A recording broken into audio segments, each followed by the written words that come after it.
Good evening, everyone. Welcome to the Outer Realm Thursday night edition with myself, Michelle Desrochers, minus my little bubbly companion tonight, Amelia Pisano. She's got some things going on, so we're going to send her some love and well wishes and lots of hugs and hope that she has a really good evening.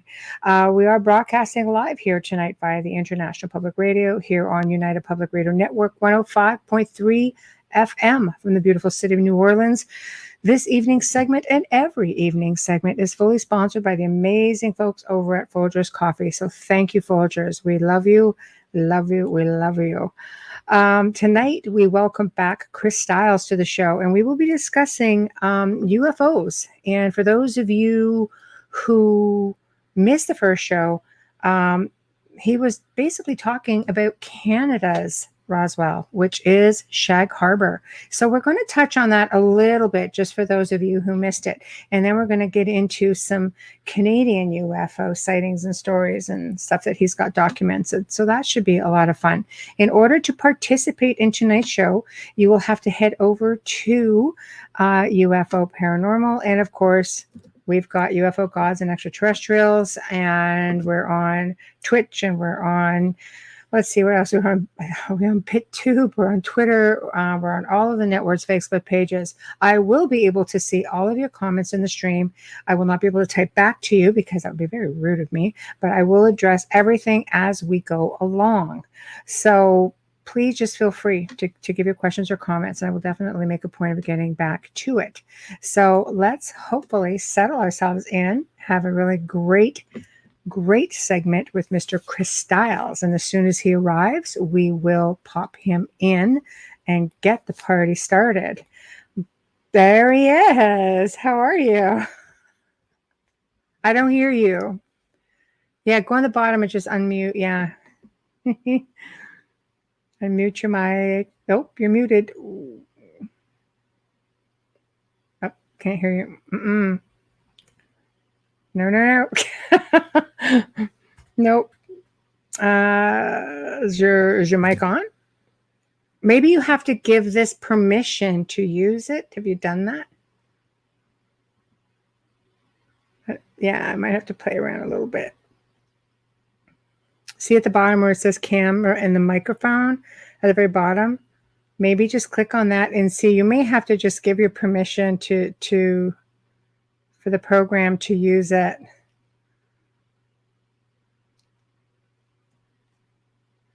Yeah.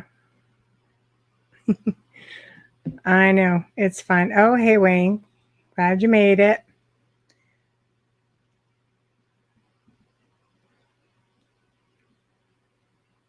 Did you click on the very bottom where it says Cam and Mike? Yeah. Because usually if you've never used this, I thought you've used this before with it. You have, yeah. Yeah, that's what I thought too. We were on StreamYard. I don't know.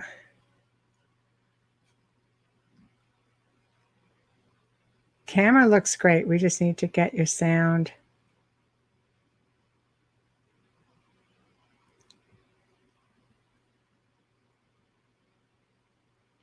Hi, Zach man. How are you? Are you in your settings? Is everything good with it? Maybe do test or something. I don't know.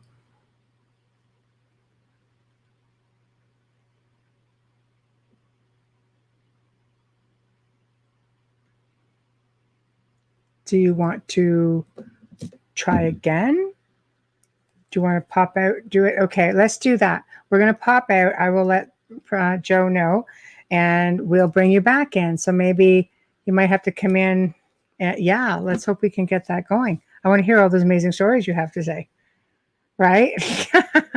Okay, I'm just going to message Joe, and he needs to come back in. So let's just sort of watch out for that. And I will message him here also. Sorry about that, guys. This is just not cool. He needs to come back in. All right. So, Doing good. Interesting day, to put it positively. Wow, Zach, I think we're right along there with you. It's been a very interesting day, to say the least, but been a crazy day. It's just been like insanity on the roads for Thursday. It was just sort of like, what the heck? It's not the weekend. Well, maybe it is the weekend for some people. I don't know. Tonight we're going to attempt to get Chris on. I'm not quite sure he's used the program before. Maybe it's just a little glitch from his side. But, we're going to talk a little bit about the disclosure, because, the world really watched when the U.S. decided to come out with their disclosure, and they did have their preliminary disclosure, and a lot of people are on the fence with it. A lot of people aren't really happy with it, but the Senate still has to go through everything. I think you're going to start seeing a little bit more in the fall when everybody gets back in there and starts really digging into this thing. But the world was watching, and what people don't realize is not everybody hides information from their people. France, for example, is very forthcoming. They don't really hide anything. They see it. There it is. It's amazing just how out of the ordinary. Are you back? No. I have feedback now. So it's your volume up?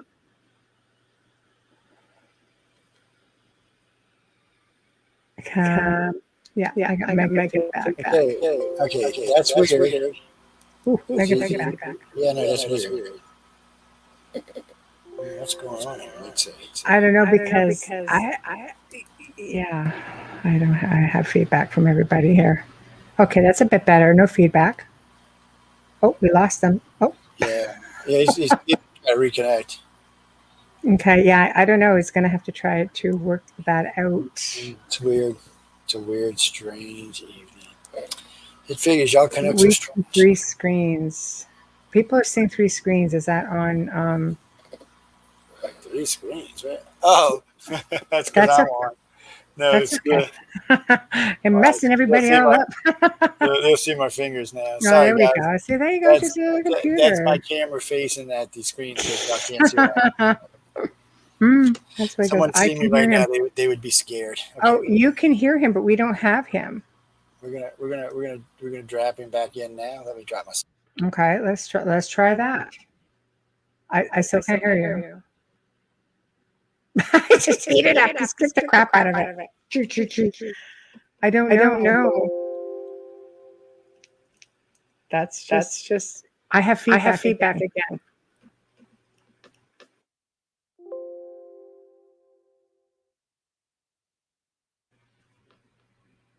I still have mega feedback, and it's only when you're on, Chris. So, okay, good. See, feedback is gone. Okay, yeah, that's a great idea. Headphones. Let's try that and hope for the best. Anyway, like I was saying, not everybody. Oh, come on, feedback again. Not everybody keeps things from the public. France doesn't. They're pretty much open book, wide open. Russia actually disclosed a long time ago, which was a very big surprise. And there's tons of stories about their military out there, with not just UAPs and UFOs, but also with extraterrestrials. So what's up with the... Well, there we go. No, can't hear you. I don't know, but I got feedback still. Lots of feedback, Joe. So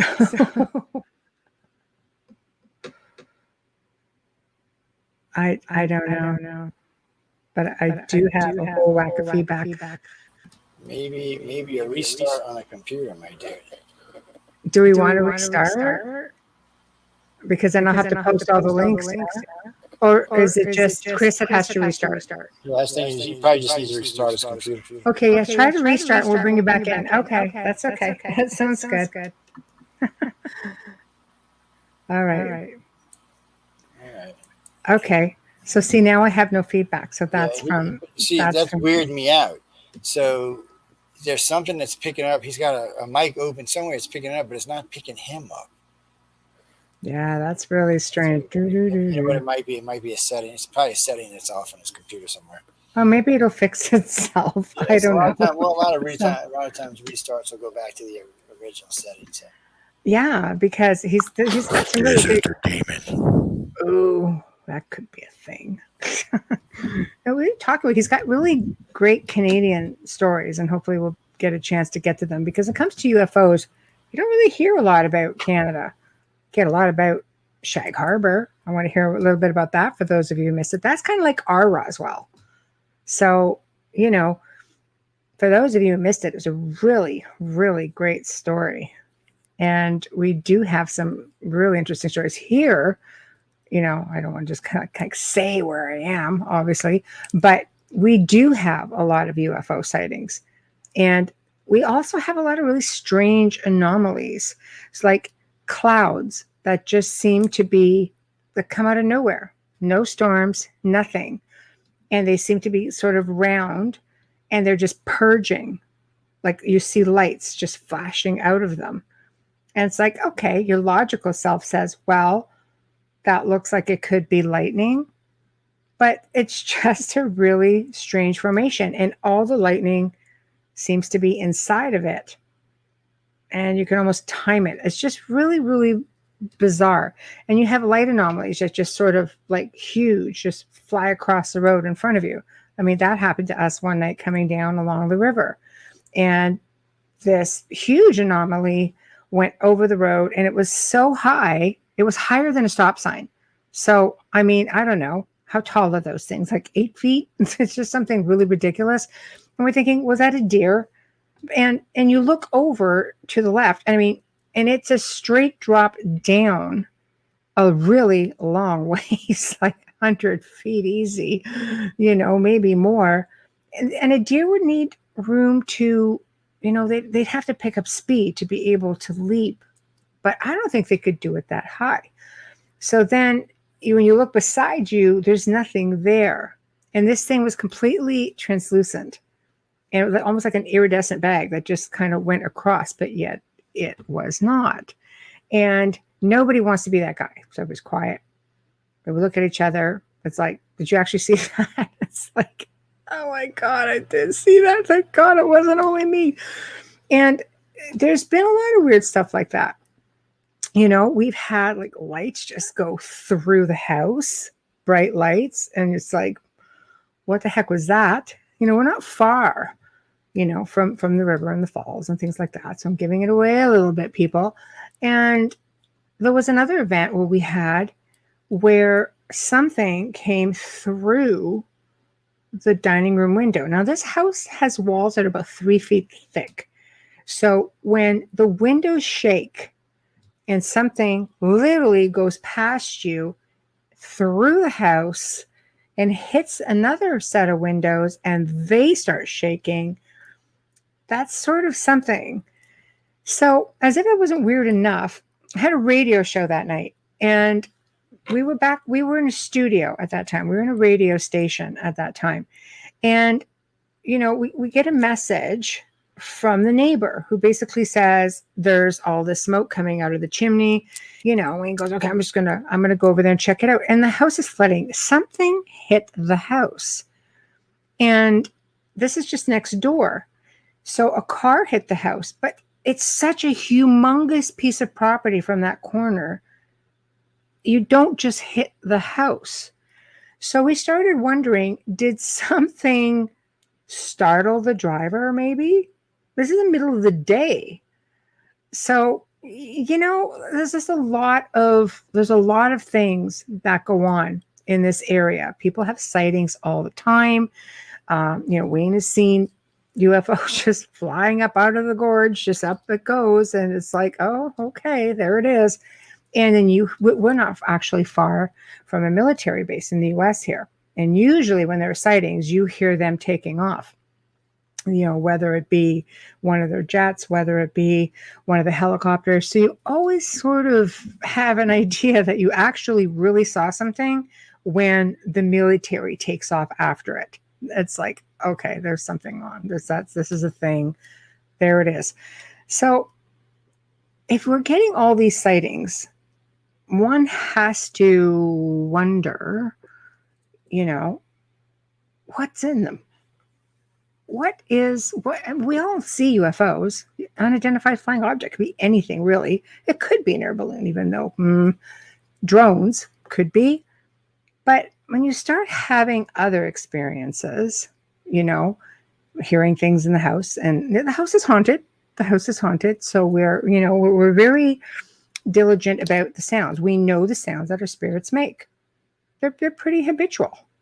We know, of course, being that I've been in the field for 18 years, something comes in here, I pretty much have an idea when, something is right, something isn't. As a medium, I can usually tell what it is.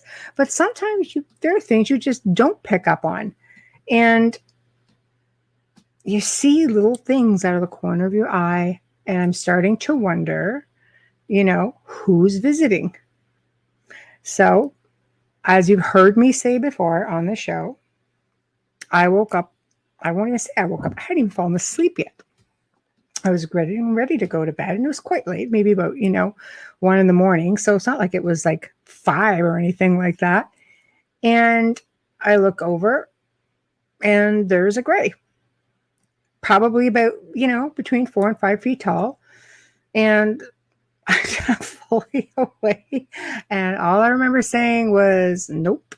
And I rolled over, went back to bed, thinking, yeah, I'm good. I'm just not quite ready for this interaction. So, that was sort of it for me. But I have had memories of stuff like this since being a child. I think it's just been a matter of whether or not I was going to get to the point where I was going to embrace it. I remember as a child always being very interested in looking to the stars. My grandfather used to have a telescope and would look to the stars. My family just did weird stuff like that, look to the stars. Well, there's got to be something, with that. So definitely a lineage thing, without a doubt. I have no doubt about that. But, when I started doing research, in the paranormal, I think it's just a matter of time before you end up going over to ufology. I think you just start looking for different answers. I've had a lot of clients that I have worked with over the years who have had sightings of UFOs or aliens on their property. And I started really delving into different connections. And I thought, well, is it portals? Is it a portal? Are they sharing a portal? Are we back? I still don't have you. I can't hear you. I don't even know. But I have no more feedback. Yeah, you can. Yeah, try for sure. We could just do voice if you want. How about that? If you can, through your phone, or you can click the link I sent you on your phone. How about that? Do that. So yeah, go to your email, click on the link, and then you can come through, and you can come through in video if you want. And then, Joe can just let you back in. How does that sound? Where there's a will, there's a way, and there's a cell phone. That always works. I know. I've had one of those days also. I know. I know. Maybe it's a moon cycle or something. The planets are lining up in the wrong way. I don't know. But yeah, definitely try. What? Is it gone? You want me to send it back to you? Okay. I'm going to do that. I'm going to send that back to you right now. Okay. I'm doing it. That's it.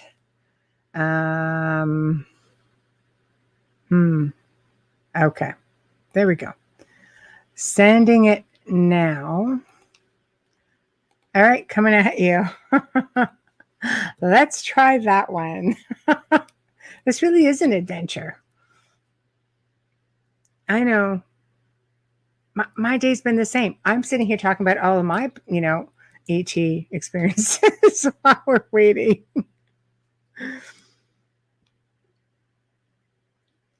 It should come. It just sent. It shows that. Yeah. Okay. So try that, and then we can just drop. Bring you in on the one and drop you in out of the other, or you can just talk to me that way. Yeah. So Joe, you'll have to let him in again if that's okay. Can you get in? You just have to click on it with your cell phone. Really? It's just this crazy. I don't know.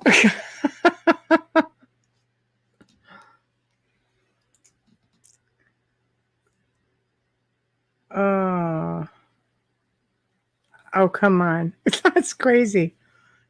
That's crazy. You should be able to just click on it and it'll just bring you right in. A lot of people come on and use their cell phones.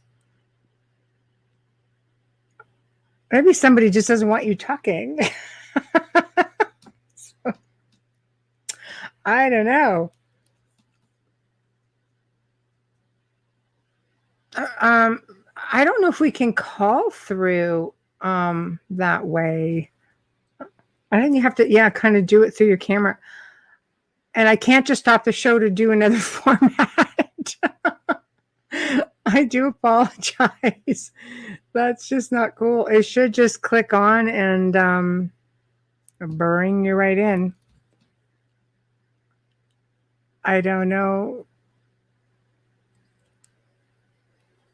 Is it happening? It might be. All right. Woohoo. Yeah, as soon as it brings you in, you should be a-okay. Yeah, as what Wayne says. That's what I'm thinking on the not wanting him to talk. Dun, dun, dun. Dun, dun, dun, dun, dun. Maybe, maybe, maybe. God, we had so much good stuff planned. Is it happening?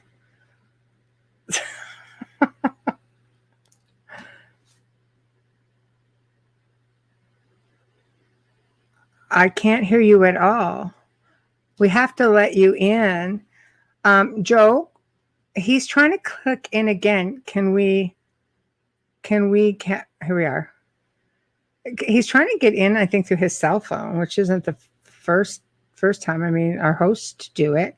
Is there any? As long as he's not on Safari, he's probably all Oh, right. if you're on no, use Chrome. Yeah, use Google Chrome. Google's the best way to do it. For some reason, it recognizes Google. Yeah, copy and paste the link to Google Chrome if you can, if you have it on your phone. I don't know. It's like playing charades. This is great. I don't know. Yeah, I can't hear you. Are you on Chrome? Or... I tell you what. Before you mess with your phone, look underneath where it says camera and mic, right there underneath your picture, and it's got a little cog wheel on it. Click it, and look and see it. It's going to say camera underneath. It's going to say click into audio, and you can see what mic you're using. It'll tell you if you have it's a little thing in there. You can change the mic setting. It's probably on the wrong mic setting. Is what the problem is. Oh, you mean for the computer? Yeah. So he can just click on you can click on the cog and mic right there. See, it says mute, stop, cam and mic. Click on the one that says cam and mic. And then when you get in there, click on the one that says audio, and you're going to see one at the top. It says mic. And it's a pop-down box, and it'll probably have a list of different mics you can use. You might want to go through them and see which one it is, because obviously yours isn't on. So, can you hear me now? Oh, yeah, we got you. There you go. There we go. Sorry, guys. Eureka. Wow. I forgot that feature was in there. I just remembered while we were talking. Anyway, let me get out of here. I'm so sorry. I've never had this happen before, and an hour before your show, I was on the Canadian show and had no issues. Oh my gosh, haven't touched any. I'm so sorry about that, Michelle. No, that's okay. The first time. Wow. Hey, believe me, I can talk and talk and talk. And I was just talking about the experiences that we have here in the falls with crazy. Oh, I'm getting feedback again. There. Nope. Is that better? I have a little bit, but it's not too bad. Here, now we'll go to this. Okay. Yeah, we have echo. Absolutely. We're working on that. Thank you. There. Is that Nope, better? no more echo. It's perfect. I can No still more. hear you. Okay, great. Okay. Wow. So, That was too hard. well, I'm glad that you actually made it because it's Oh, just like yeah. Well, you never give up, But no. I know you just have to keep going. But I'm glad. It's just very very weird because it's just a link, and as long as you give it permission to use it, you should be able Oh, to more than log in. Better. There we go. I've had these Okay, little things such ever is since live it wanted to. radio. Yeah. Absolutely. Ever since it wanted to go to Windows 11, I've had these little glitches.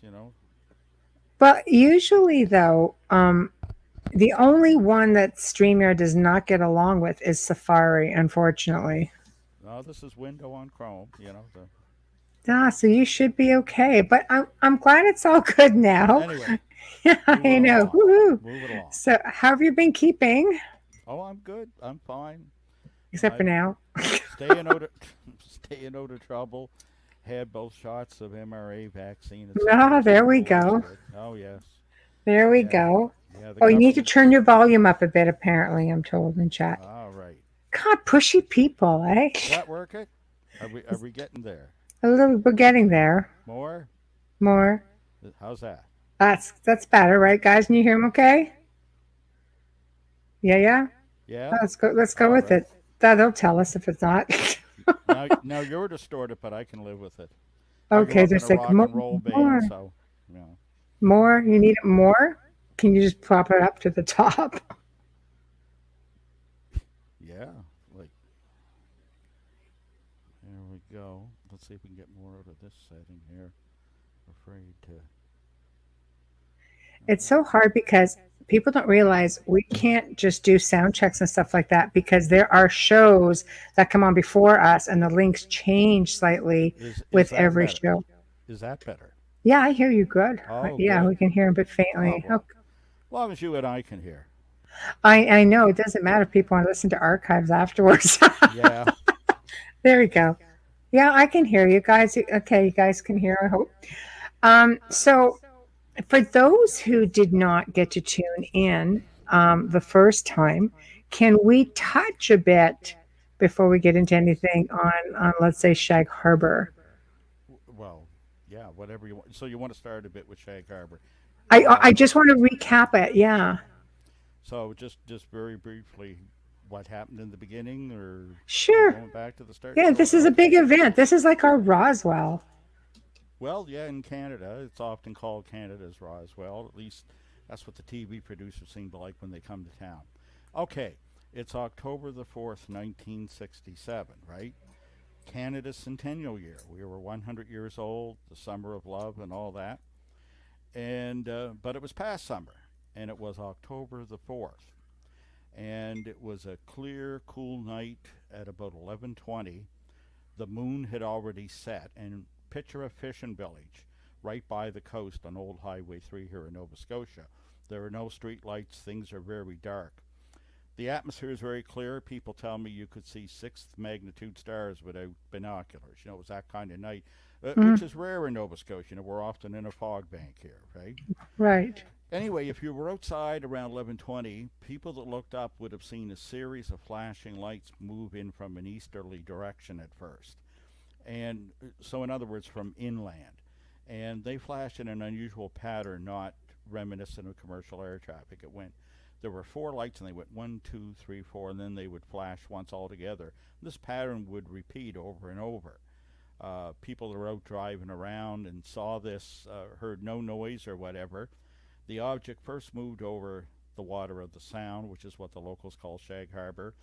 It hovered there for several minutes, and then it tilted to a 45-degree angle, descended rapidly to the water's surface, and produced a bright flash, and some say a bit of a sound upon impact. Immediately, 7 witnesses called the nearby Royal Canadian Mounted Police Detachment in Barrington, Nova Scotia, and they responded to the scene. And when the RCMP got there, a crowd was already forming of witnesses.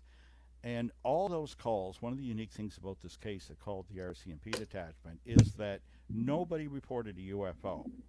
All the calls were panicky and simply that we've seen some lights go down. We think a plane may have crashed in the Sound. Hmm.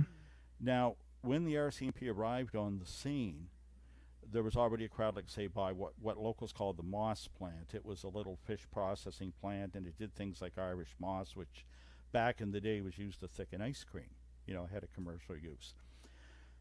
Anyway, one of those officers had been out on highway patrol before and was on nearby Cape Sable Island, where there's a causeway going over to it. He actually seen the UFO both in the air and on the water. So, as you're guessing, the crowd is still there. When the RCMP arrived, eventually there would be 3 officers. 2 came directly from the detachment. The UFO, which now appears as a pale dome of yellow light and not a flashing sequence, is still floating upon the water. They commandeer 2 local boats and attempt to reach it, but the object either submerges or disappears before they can reach it. They contact the Rescue Coordination Center in Halifax, nearby military bases, and the Coast Guard responds with a lifeboat from a life station that's located in Clark's Harbour, which is 12 miles away. It's so quiet in this fishing village, by the way, when the engines start up 12 miles away, they can hear that in Shag Harbour. Wow. Because, of course, these guys are just motoring there. The concerns are for the possibility of survivors and human life, right? Remember, all that was reported was a plane crash, and they just make it to the scene post-haste. When they get there, the lifeboat and the 2 civilian boats that are commandeered by Mounties that head out on the water, what they find is a streak of dense yellow foam that's 80 feet in length and about half a mile long, and it appeared that the object was heading toward open sea. And the RCMP made some really interesting observations. One of the Mounties took his field glasses out of the trunk of the car, and he was watching, and when this thing was still floating on the surface, first of all, he thought it was moving under its own power, not merely drifting in the ebb tide. And it passed by a large local buoy that's moored there to this day, that's known as the Budget Buoy. And when it passed in front of it, it completely eclipsed that, which means it had to stand at least 8 feet out of the water, above the water line. So this indicates something with some size. Right. So one of the most interesting things is we just recently found a witness that had lost sight of it from the highway behind the tree line. The lightkeeper's wife, we now know, was awake on the island that night. In fact, she woke him. She looked, saw it enter the water, and she kept staring at it. When she first entered it, she thought, oh my God, something's going to crash in the water. And like everybody else, she just saw the lights.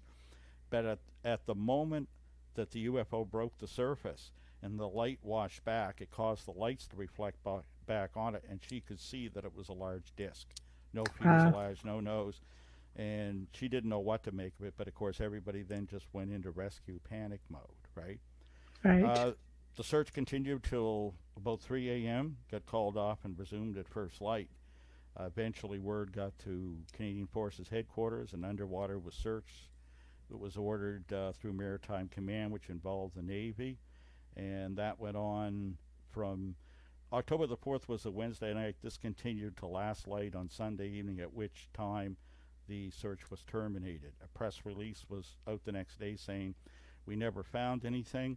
Guess it was one of those things, never knew what we were looking for. But everybody was in agreement that an object at least 60 feet in length had entered, or across in diameter, as it says in the UFO reports, had entered the water.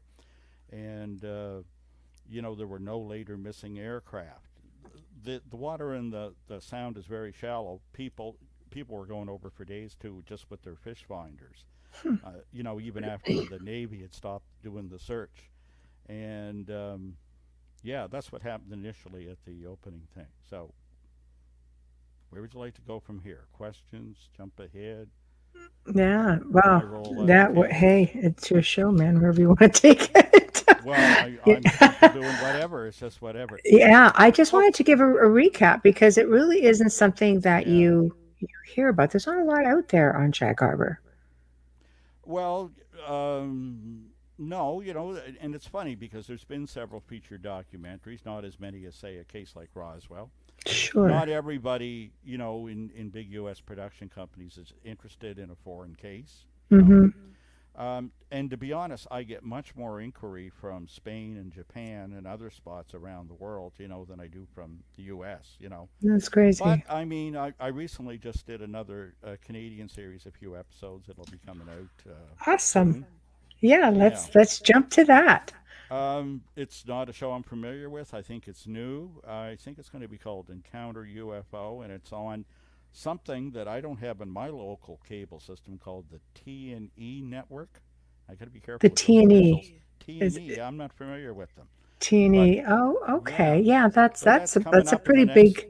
month or Trying two. to Yeah, get it on your cable. unfamiliar here on my Bell system. So Oh, yeah, okay. I thought I Wow. had all the channels, but I guess not. I should do a scan again They and do see. all the paranormal ones in Canada. I've done all Yeah. kinds, and I never had it either because I have American television, even though I'm Hmm. here. And it's like I've never got to watch myself on television until it got syndicated to the U.S. Well, about half the things I do too, particularly the overseas things, never do show here. In fact, some of the U.S. stuff has never shown here. Hmm. I think the funniest thing is I had a relative once who was stationed in Moscow as a protocol officer with NATO, and he called me up. He says, "You're not going to believe this. I'm watching TV in Moscow, and you're on TV speaking I Russian." know. I love the international stuff. It's like, really? Yeah, How'd I do? and Because I I said, haven't even been able to see it. "Send me a clip. I want to hear myself speaking Russian." What kind that of that would be voice they cool. would have assigned me. Yeah, yeah, Right. yeah. That was cool. Right. I can always tell when one of my shows have aired somewhere in the world because all of a sudden I have an influx of friend requests from certain areas. I'm like, oh, Well, something must be on. one of the things I like is when there's a rerun. I can tell because there's a little surge in Amazon book sales There you on go. my account for the newer of the two books I co-authored. So that was it. And there's always, and if I do a search afterwards, I usually find there's been a rerun. That's one way to tell. So Oh yeah, yeah, absolutely. that's nice. Absolutely. Catching a little on the back end then. So before we get into some of our Canadian content because there's not a whole lot of it out there apparently. Mm-hmm. Um, what is your take on disclosure? Because I mean, it's American, it's not Canadian, but the whole world really was Yeah, watching for this. yeah. It's funny. Earlier tonight, I spoke through Zoom with Chris Wachowski about this on a broadcast he was doing, actually. Hmm. And there are people here that are very excited about it, very pro. I am not one of them, and I can elaborate. I can tell you why. Yes. Um, and let me put it this way. First of all, I have lots of friends and colleagues that are very much within that movement, including my last co-author is very much Graham Sims. Mm. But I am not. And here's the thing. At the same time, I do believe that the government has information they've not released, and no more. I'm not saying that, but I certainly do not believe that we have like certain knowledge or treaties with the aliens, or they have the answers, or things tucked away in hangars, right? I'll give you just one good example why I'm very dubious about it. And by the way, I must say my disclosure friends are very kind, and they know with all sincerity I tell them, you know what? I hope I'm wrong on this one, because I don't care where we get the answers as long as they're certain. I hope someday they rub my nose in it. Yeah, And they just laugh. They take it well, I but they agree. know where I'm coming from. No personal attacks or anything, Hmm. right? Here's the thing. I mean, I used to argue with this with Stanton Friedman. God, I miss him. But he was just one province over, and when I'd go borrow boxes of documents from his basement, here's one of the things when disclosure would come up. The only thing him and I, and it came sideways, like at a tangent from us, when I would question something about MJ12. I was okay with Roswell. I was okay with, most of his work. Him and I got along great, worked on things together. But I was very dubious about some of the things about MJ12 and the trouble and with some of the documents. And he would talk about them to me.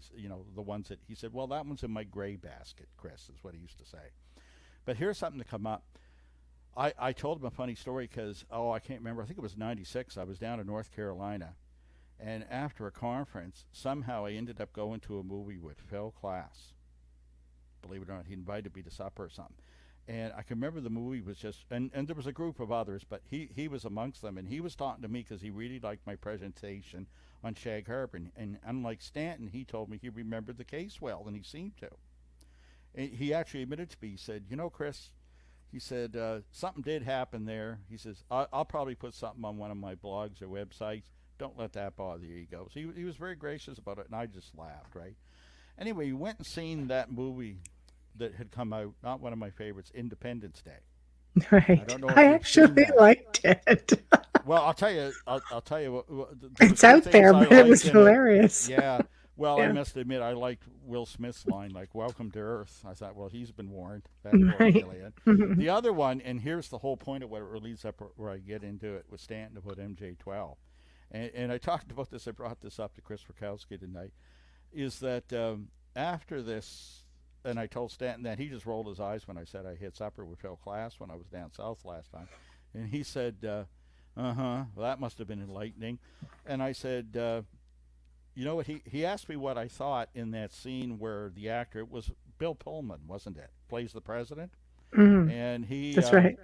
yeah, he asked his aides, how come I didn't know about the aliens, right after the invasion begins, right? How come I didn't know? And they say, well, we're sorry, sir, but you didn't have a high enough security clearance. That's true. And he's the president. And Class Yeah. said, you know what? It could work that way down here. And I thought, really? I said, but can't the commander-in-chief or president fire people and put directors into these things, right? And then something dawned on me, and I asked Stanton, and he had trouble with this one, and I don't think he ever forgave me for the question. But I said to him, I said, one of the names that bothers me on the list of purported members of MJ12 more than the others, and he was guessing, and he said, Donald Menzel. I was like, no, and he named a bunch of them. I said, Roscoe Hillenkoetter. And he said, Roscoe. I said, yeah, it bothers me that Roscoe's name's there, and here's why. I said, he had quite the naval career. He rose to rear admiral, did intelligence with them mostly, but, he served in warships in the big war, right? Mm-hmm. But here's the other thing. He was the first director of the CIA, and he assumed that position just before the Kenneth Arnold sighting and before Roswell. Mm-hmm. He's the purported member on MJ12. When he retired, and in around 1960, he sat on the board with NICAP, right, which was the largest UFO group at the time, wrote a letter to Congress, did interviews in the New York Times, and cried out for disclosure. Well, shouldn't he have known, if anybody, even if the intelligence community had hid this, right, from the president, or presidents they didn't trust or they didn't think would be two-term, Right. or were Democrats. I don't know how that works. Unlike Nixon, who's bringing in Jackie Gleason. Look at the aliens. Yeah. Scarred poor Jackie Gleason for life. No, but if anybody would have known in the U.S., wouldn't it have been Roscoe Hillenkoetter? I would think so. But all his activity up until his death, and by the way, he was even alive when the first Roswell book came out, the Roswell Incident, which was written by Charles Berlitz and William Moore, right? Right. All the research was done by Stanton Friedman. He was paid but uncredited for it in the book, Mm. right? And, it seemed like in all these interviews and whatever, and for people that knew him, I spoke to people when they were still around, like Richard Hall, who was second in command at NICAP, who had been a classmate of Hillenkoetter, and it seemed all quite genuine in his pleas for disclosure. Wouldn't he have had access as first director of CIA, as whatever? That's the thing, is I think a lot of people had access. It's just, why was everything being He hidden? thought the Air Force had the secret files. Right? Sure. Let's go with that. And then when I said this, I can remember Yeah. at the table with Phil Class, there was a young guy, and he held up his hand, and he says, you know what I think happened? And this was before the book came out, the day after Roswell. He said, I think Phil Corso kept all that material and held it from the intelligence community so they wouldn't have had it to give the Hillenkoetter or MJ12 or whatever. Mm-hmm. And I'm like, uh-huh. And when I finally read the book and it come out, in it, doesn't he say, well, I certainly wasn't going to give anything to the CIA, he says, because they just hand it to the Soviets. Oh, burn. That's Yeah. So that is a theory that So has who floated knows? around up there. So anyway, it seems to me like the whole security system in the U.S., I mean, you're never sure you'll get an answer when you get an answer. And when people ask me, I go, oh, God, down there it's worse than my country. It's a dog's breakfast, trying to get through. Who would But really yet we know or have disclosed access? first, didn't we? Canada disclosed first. I mean, along with Russia, there's all kinds of them that disclosed Well, about there's 3 all years ago. kinds that are, at least what I call small D disclosure. Yes. You know what I mean?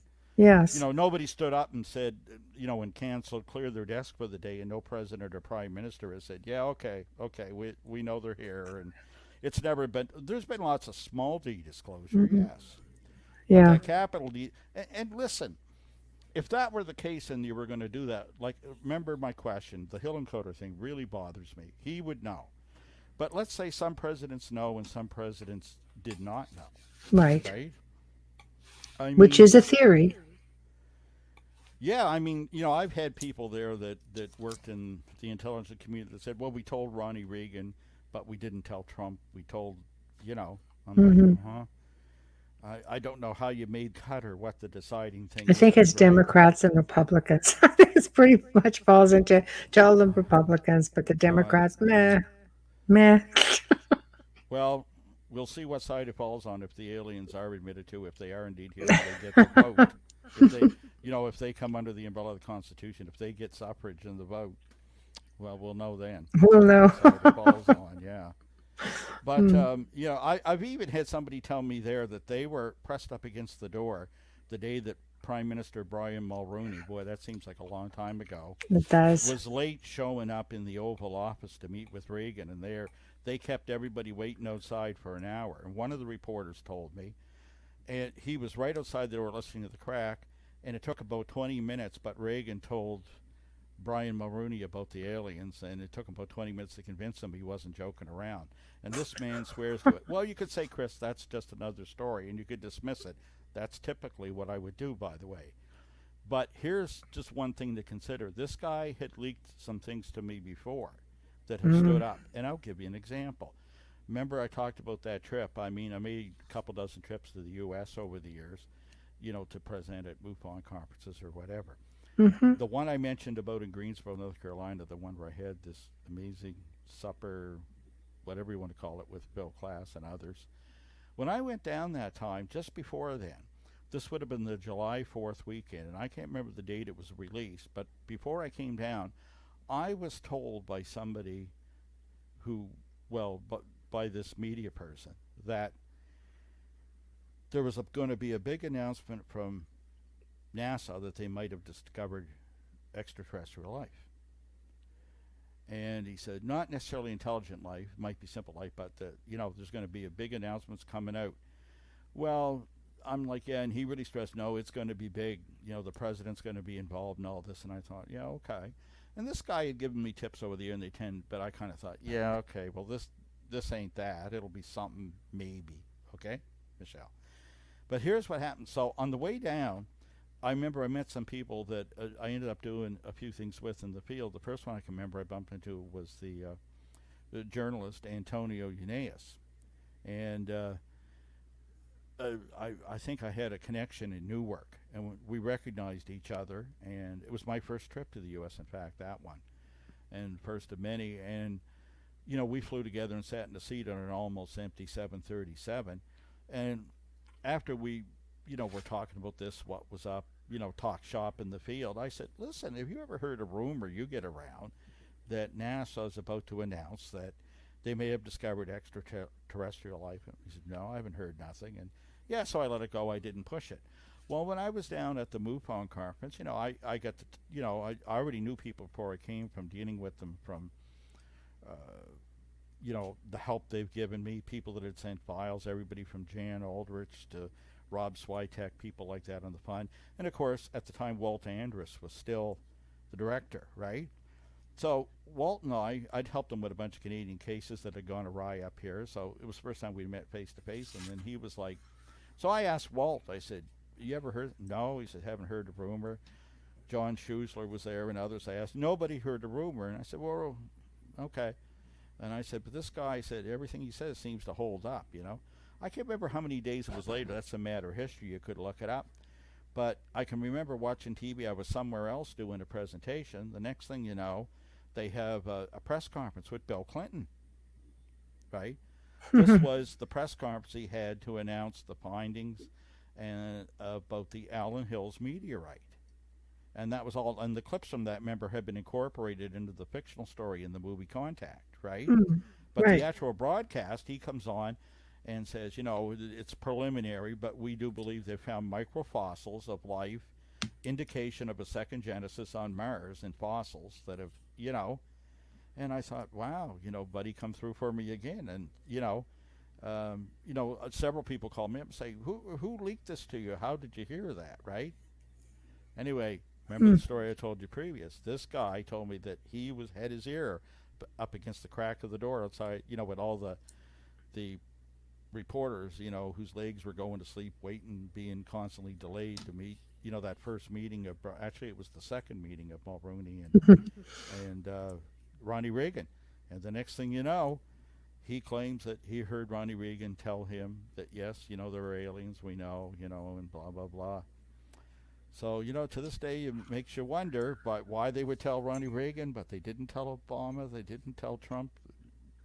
I don't know how. That's one of the big questions. But maybe it's how the question is also posed. See, people look to the stars.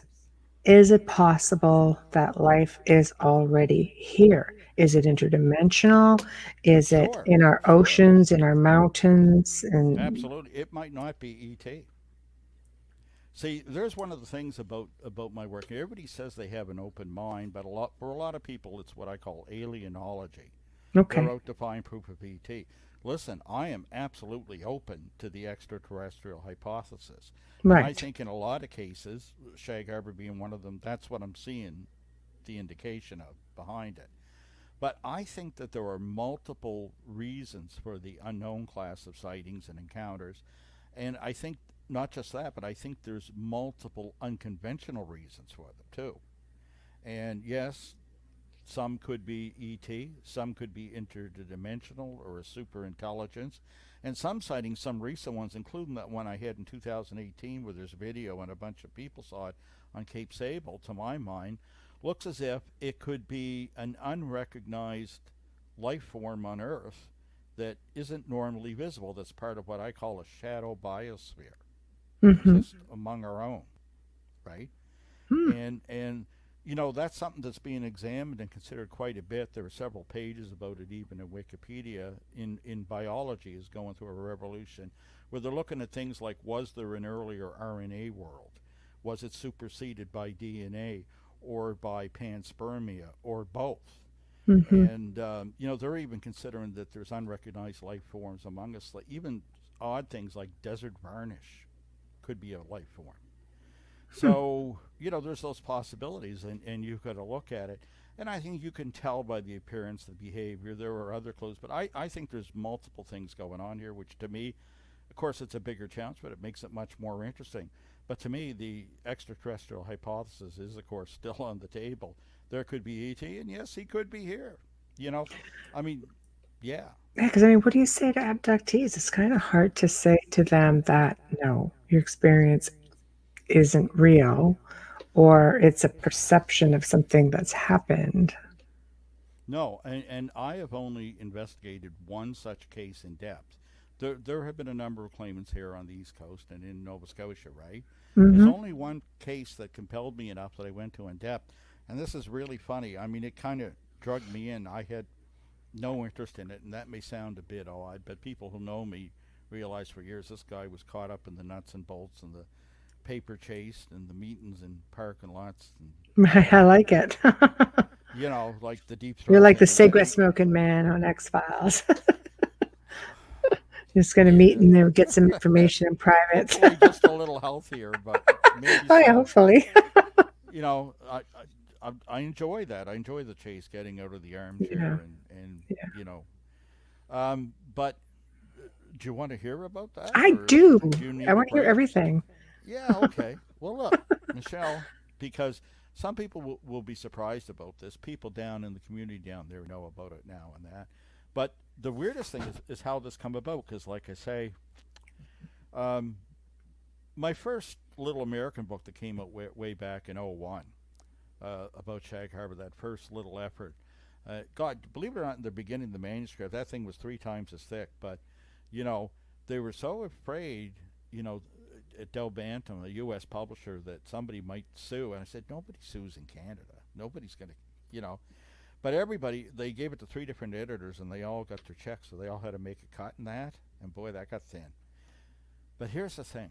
Back in that time, I think it was actually before the book came out, Don and I had written to Don Ledger, who's still a UFO investigator here on the coast. Don and I still see one another now and then when he's in town. And I think he's still the technical affiliate for NARCAP that investigates pilot sightings and that, right? But as early as 1999 and a few years before that, Don got interested in the abduction phenomena beyond what we were doing with cases like Shag Harbour and landing cases and NARCAP, his pilot sightings that he was just obsessed about and did such a great job on. Well, he was looking into a few of these cases, and several times he would ask me, like, are you interested in this? Would you like to come down? And I was always, no, man, count me out. I said, listen, if what I'm saying did happen, those things are certainly possible, but I'm so busy between what I'm doing here and still doing a 9 to 5, being a musician and all these side gigs and UFOs, I don't have time. I said, it's not my thing, Don. And I said, look, I don't know what you do with it even when you find pay dirt on that. In the end, it's a person's personal thing. I feel for them. It's just not for me. And he'd say, okay. And he tried a number of times to interest me, and I always passed on it, Michelle, right? Well, one day he came to me and he said, listen, I got one case that I'm really perplexed about and really impressed with. And he says, I'd love you to come down once just for an interview and meet this girl and get your impression, because I would value it. He said, it's important. And I thought, well, I couldn't refuse him. This guy had been a great colleague. We worked on so much. It was so hard to get that first little book out about a Canadian case, I said, well, of course. So we went back down. And at the time, this experiencer was living on, you've heard this before, Cape Sable Island, about 5 miles from Shag Harbour, of course, right? And she was married, had a good marriage and some young children. We went to the home. And I had a rough idea. Donna told me what to expect. Well, that night, we went down a weekday night. I think we arrived, it was late-ish. It's about a 3-hour drive from Metro, and we weren't well planned, and we were all night owls at the time, so I think we arrived, it was like 8:30 at night, and it was very foggy, I can remember, and I think it was like late spring. It was cold out, but not freezing. So anyway, we went to the home and had a great evening there, and she went through the stories. A lot of her experience was typically what you'd get in most abduction scenarios. There were a few quips. Technically speaking, she would be what one would call a repeater, but it was like once in 10 years, right? It was a handful of experiences, and they were quite dramatic. So anyway, it was real interesting. She claimed to have an artifact in her near the tailbone, and showed me pictures of it and actually allowed me to observe it, and it was sizable. You could see it through like a chip, basically. This thing had some bulk to it. Oh. And was in there, and I was like, to me it looked like it would be painful to endure it, its presence. I was like, whoa, that's not what so anyway, we had this great thing, and Dawn had me there. It wasn't so much, and I'm not going to go through all the facts of the case here. Sure, There's of other course. things we're going to touch on. But, it was more to give my opinion of her as a witness, because, I'd worked in the mental health field and a few other things. And it was all good, and it was interesting.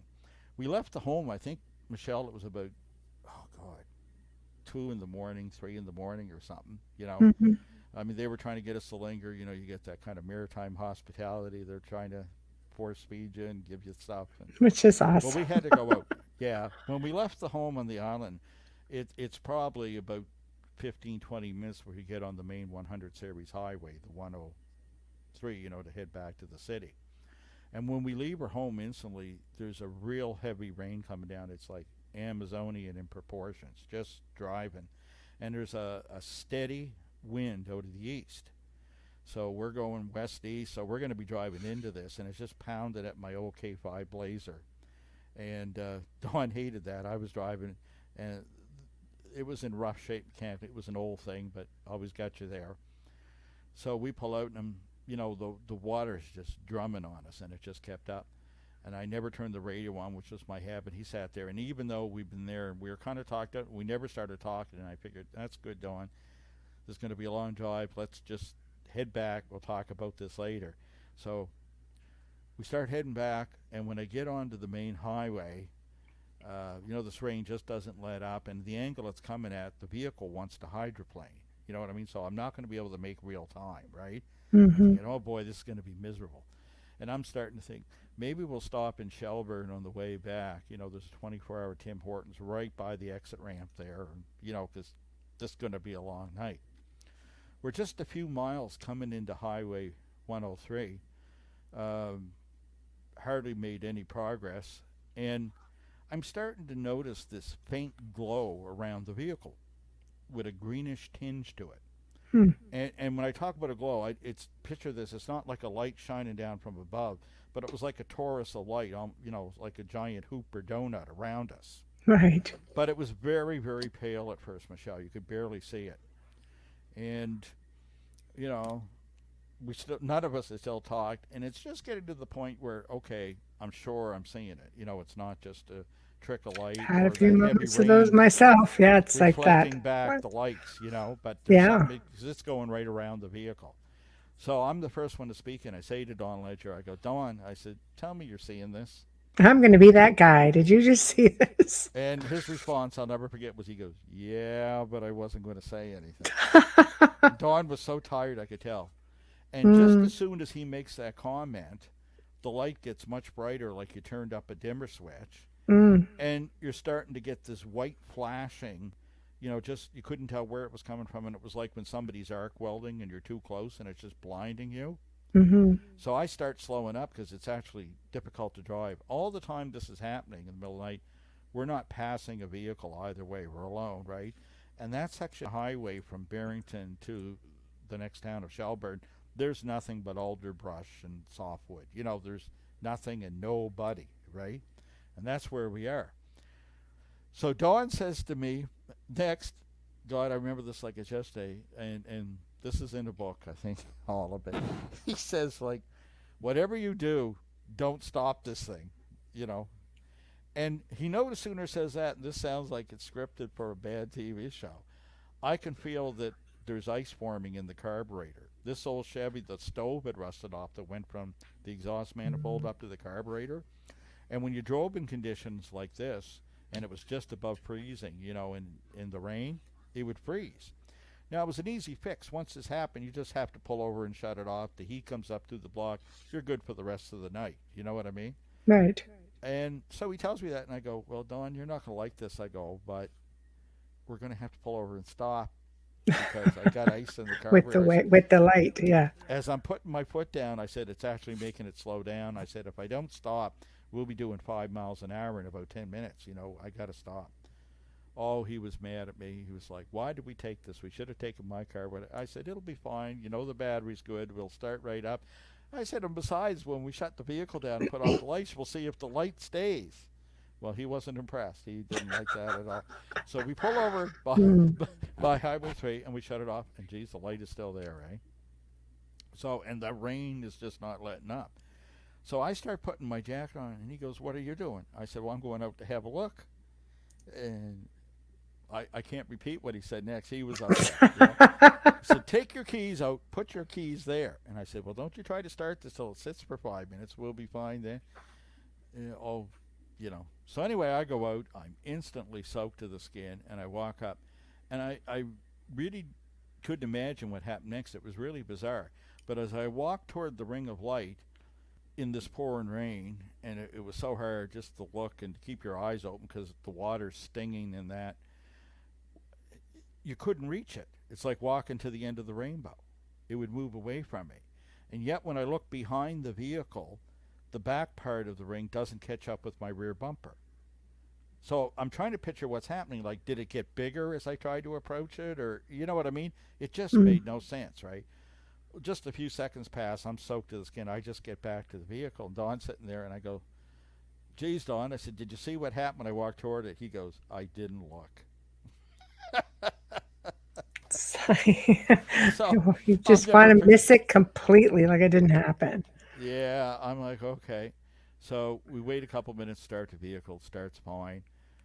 We're fine the rest of the way, and he said, "You're taking exit 26 in the shower." And I said, "No argument, man.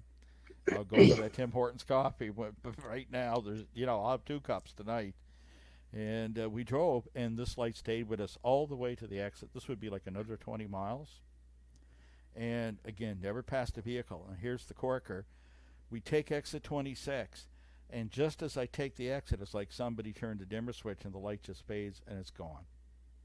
But it So stayed with us right to the exit to the what's your coffee shop. what's your take on the light? Well, I'll tell you mine, because the first thing we did when we get in is I asked Dawn, "What's his take on it?"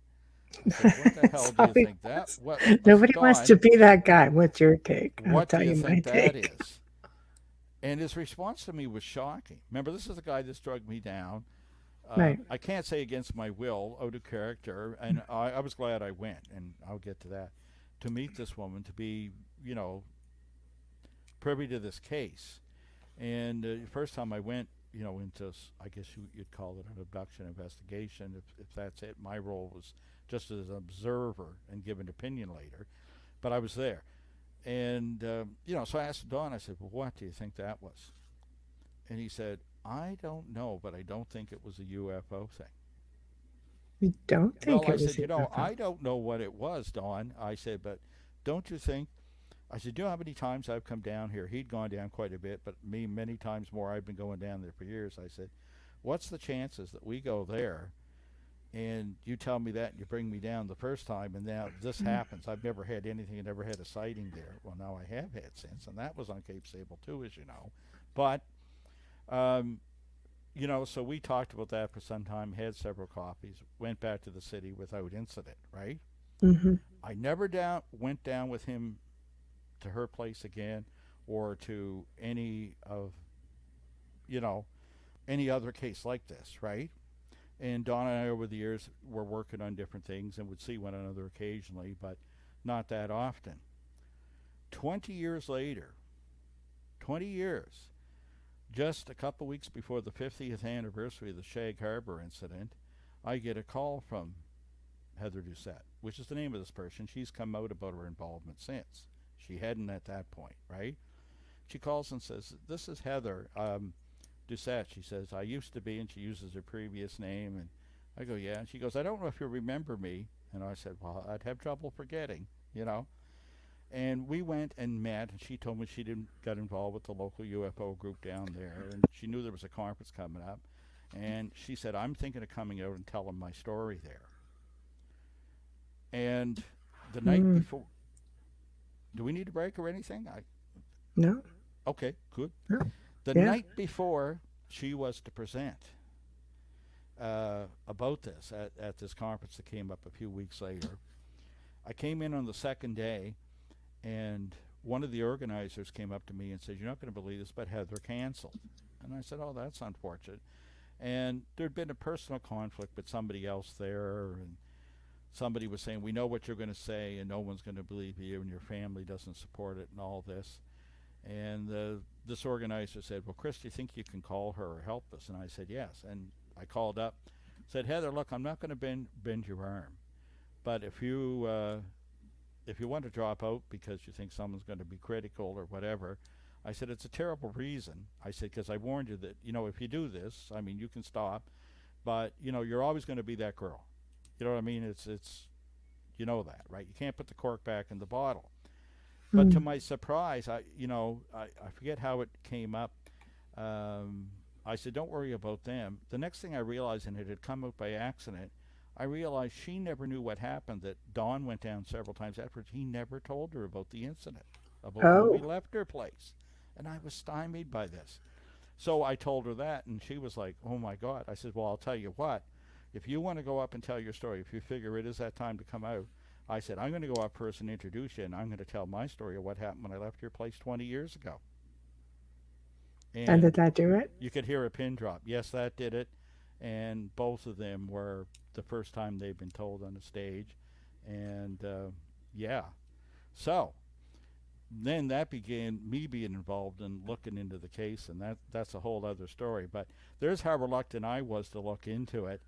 And But her case, I'm hoping, is going to be part of a future book, and it's kind of unlike and unique, and to this day, it's impressed me. I have trouble saying ultimately how to interpret her story, but something sure happened there, just like something sure happened in Shag Harbour. By the way, since then, she moved back to Shag Harbour, so Of all places. of all places, on Bear Point Road at that, where another famous case happened. Oh, I'll it's talk just about like that. that down there, UFO country. Okay. So what I'm going to do, if we can jump to that, is I'm going to do a really quick station ID. So I Whatever just you don't. need. Okay, perfect. So, anyone tuning in, you are listening to The Outer Realm with myself, Michelle Desrochers, minus my little bubbly companion, Amelia Pisano, this evening. We are the United Public Radio. We are broadcasting on UFO Paranormal Radio Network, UFO Gods and Extraterrestrials on 105.3 FM in the beautiful city of New Orleans. We are fully sponsored by the amazing people over at Folgers Coffee. So, again, thank you, Folgers. Tonight we're talking UFOs, Canadian stories with Mr. Chris Stiles. So, thank you again for joining us. Chris, stage is yours. Okay. No Uh, pressure. I don't feel any pressure, Good. just just from my computer microphone here. Psycho My figures. glitchy software was what it was in the end. Uh, Of course, it Nobody didn't wants you to tell your didn't pick story. out. Yeah. All right. Mm.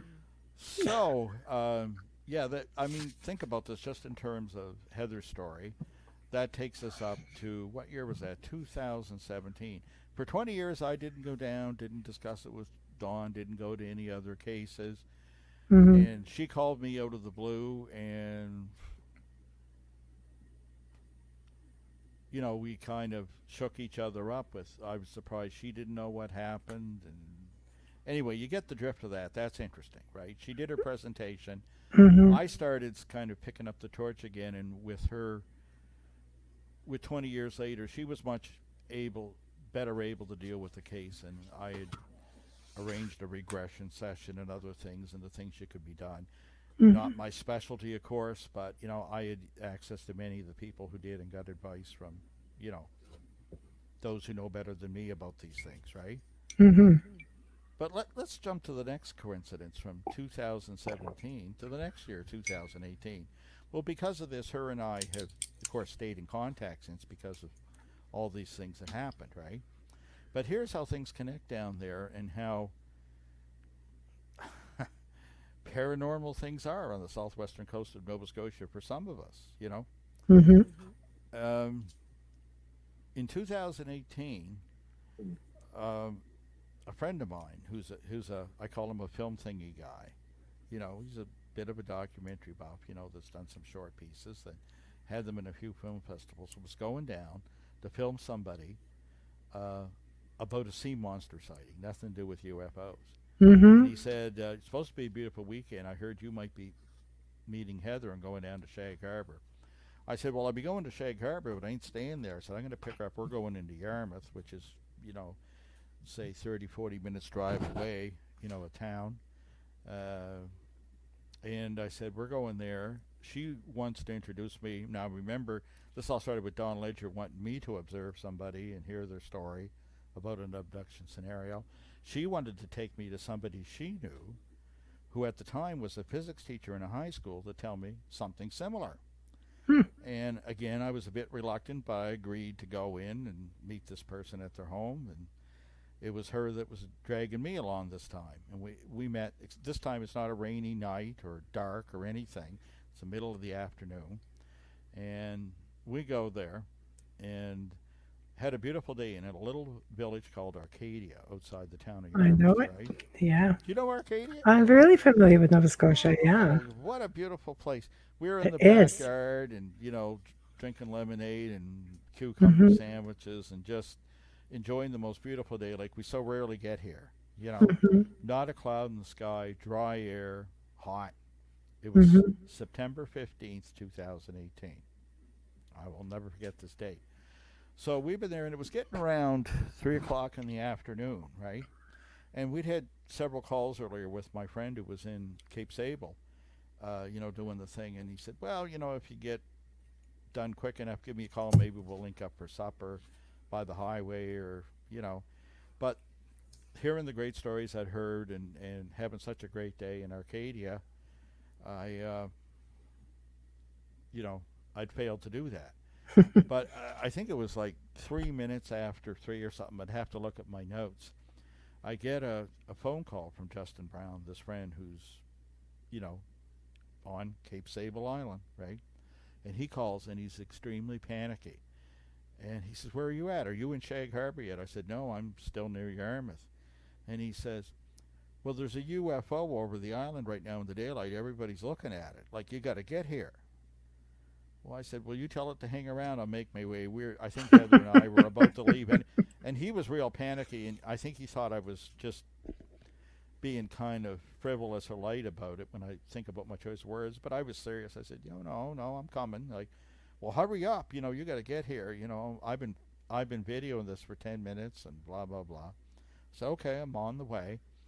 Well, even before we leave, and we later regret for not inviting this woman along with us that we'd gone to interview. That's another story for another day. We stayed out. We started booting it down the highway as best we can toward Shag Harbour. Heather makes the suggestion of taking an earlier exit than I would normally take, and that turned out to be a mistake. We take this exit, and these perfect sunny conditions by the time we get to Pubnico. You probably have some idea where that's, since you know Nova Scotia. We're in an extreme fog bank and road work. So our progress has suddenly gone to zero, but we're still trying to make our way. On the way there, Laurie Wickens called. Now, I'll tell you who Laurie Wickens is. Besides being a member of the Shag Harbour Incident Society, he was the first witness back on October the 4th, 1967 to call the RCMP. And he says, Chris, in his coarse fisherman's voice, he hollers, yeah? He goes, where you at? He goes, I'm on Cape Sable Island and there's a UFO over it. You got to get here. So, Dick, I'm on the way to Cape Sable. Hang in there. And the next thing you know, other people start phoning me that say, you're not by any chance in Shag Harbour, because they know how often I go down. I said, you're on Cape Sable, right? I'm on the way. You see a UFO? Yes, we do. So I thought, well, we'll make our best time. It should have taken us 30, 40 minutes to get there. It ended up taking an hour. And I figured, well, we're not going to much see anything. Before we actually get to the island, I'm on the causeway going over to the island. We get another call from Justin Brown and a couple of the other witnesses saying, it's no longer over Clark's Harbour or Centerville. We're on south side of the island by Daniels Head Beach. Do you know where it is? I said, I know exactly where it is. I know the area well. So we head right there. And the minute we pull into the little beach parking lot, and this area, are you familiar with Lawrencetown, Nova Scotia? The I'm beach not. where No. everybody surfs at here, out back at there? Okay. No. Anyway, picture a beach that, if you looked out to sea, if you didn't look behind you, you could think you're on Sable Island. You know what I mean? Long Miram, grass, dunes, lots of sand. Yeah, trees, very right? nice. That kind Yeah. of very nice, lovely spot. Mhm. And we can't just quite see the horizon of the ocean from the parking lot because the dunes kind of rise, and once you go over that first dune, you're right on this beautiful Crescent Beach, right? So before we reach that, I'm sitting in the car with Heather just shutting it down. I look up, and here's Laurie Wickens and Justin Brown and others coming over the hill, and I said, oh, God, Heather, do you want me to translate the look on their face? I said, it's the one that got away. This is like do you know how many UFOs I've chased over the years? And you get there and hear about what took you so long, the one that got away. And literally as I'm swinging my driver's door open on the Kia, I hear Justin holler, man, what took you so long? Like, what are you doing? Like, oh, you should have been here, My batteries are dead now. Come with me to my Jeep. I'm going to plug this in. You got to see what I caught on my Canon camera, So we're trying to do that. Heather just walks toward the dunes, the pier over them and that. We're only there about a minute, and he's trying to hook up his camera to show me. And suddenly she hollers at us, it's back. So we all rush over the dune to the beach. And when I first get over, Michelle, I'm not that impressed. In the distance, when I look out to open sea, to the Atlantic Ocean, I see this bright, bright dot. And conditions are still good here, unlike that fog bank we went through on Cape Sable. Again, you get this Windex blue sky, no clouds. There's a little quarter moon right down by the horizon, and it's bright and sunny and just the most gorgeous day. There's a light west wind at our back, and I'm looking out to sea, and I just see this bright dot. It looked kind of like Venus or Jupiter. There's nothing else in the sky but that horizon touching quarter moon, and not a puff or wisp, no haze or anything. And I'm like, okay, well, there's something there, and it's really bright. And after you stare at it for some seconds, you realize it's coming in our direction, but it's a few miles offshore. Well, as the time goes by, and and people are running up to me and telling me, well, when you see it, you'll see it's clear. It's like an orb, but there's a cube inside, and it's powder blue, or it looks like a peace symbol, but it's powder blue. Or people say there's some kind of beams inside, but they're powder blue, and So as it's getting closer and it gets large enough that it's no longer a dot and you can just kind of see there's some kind of structure to it, suddenly it disappears like it's not there. It's like, and I couldn't tell, Michelle, if this is what's often described in these cases as instant acceleration, Right. or if it had just simply disappeared like to another dimension, just gone. Mm-hmm. Well, Justin says, well, you got to stick around. It might come back. He goes, it disappeared a few times before. And the group of us there, we get in a circle with all our backs to each other, looking in all directions in case it appeared elsewhere. But when it did reappear, about a minute and a half later, it was still offshore and coming toward us. But this time it's closer. And it's slowly descending in altitude, but it's still a few thousand feet up, I would say, right? Mm-hmm. Well, as it's getting closer, you can see the features in it, and you can tell it's three-dimensional. It's not like a projection or anything. By the way, we were all so transfixed looking at it, we didn't notice we're right down by the water's edge at this point, and a little rogue wave comes in, and we all get wet feet.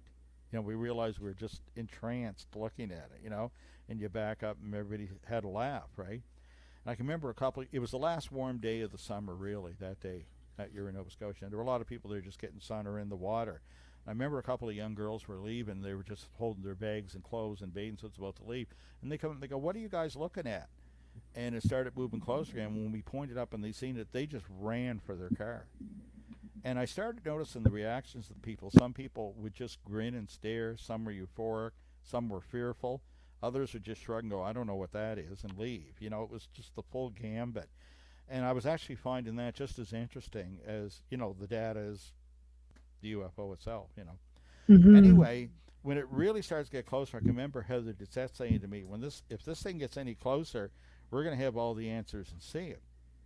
Well, I was almost a little fearful when she said that for a minute, because in that very spot, months before, somebody told me where they were paralyzed by one of these that showed up suddenly, and I'd never told anyone the story. Oh, And I'm wow. going, Well, the next thing you know, it disappears again. And this time, Justin Brown said, you want me to run up to the car and get your binoculars? And I had this great pair of Steiner binoculars, and at the risk of sounding like a commercial, I mention that because these are the ones that have that autofocus feature. And it's so handy in the UFO business, because when you look at something in the distance, if it's something soft or not detailed or it's foggy out, you're in focus, because everything from 60 feet to infinity, when these are preset, are for your eyes. So Mm-hmm. he just handed them to me, and I'm at the ready.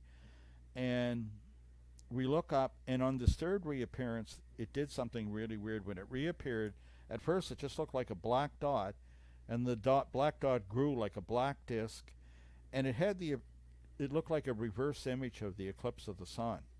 And Wow. instead of seeing the corona that sticks out beyond the moon when it doesn't quite hide it, and flares out, the part Mm-hmm. that was flaring out was black, and it was almost like it was pushing the sky away.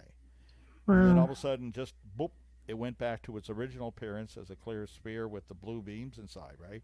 So Mm-hmm. I had the binoculars now. I put them right on and could see inside, and I could see lots of detail. And it was a cube inside a sphere, but you were only seeing like part of the cube. And there was some little spheres down in the corner, and you could see these kind of features. This closest sighting lasted only 30 seconds, and it was gone. And that was it. That was the That's end of it. crazy. I mean, it really hung around for quite some time, didn't it? The whole thing was an hour and 20 minutes. Now, I got there for the last 7 minutes, but they were the best 7 minutes. And the reason I say that, It's not just because I was there, but I'll tell you. The reason, what I mean by that is this, is Mhm. there's a lot of footage from earlier that people like Justin Brown took. He took a 10-minute sequence there before his batteries went dead, and they only went dead because he'd been filming the sea monster story earlier from a Mhm. witness. Um, but when that happened, um, in the earlier footage, it was just passing over the island at the zenith, and it didn't do any special maneuvers or disappear. You can see it clearly, but there was nothing dramatic, nothing that would, further the interpretation as something unconventional. But when we seen it disappear and reappear twice, and uh, that was very telling. You know what I mean? That was very exciting, right? Mhm. When it was finally gone and we were all talking about it afterwards, it was interesting because people seemed that were standing there that had watched it seemed to need a few moments to recover. Some of them were euphoric, some were giddy. They almost seemed like oxygen drunk. It seemed to have that kind of effect on people, right? Mhm.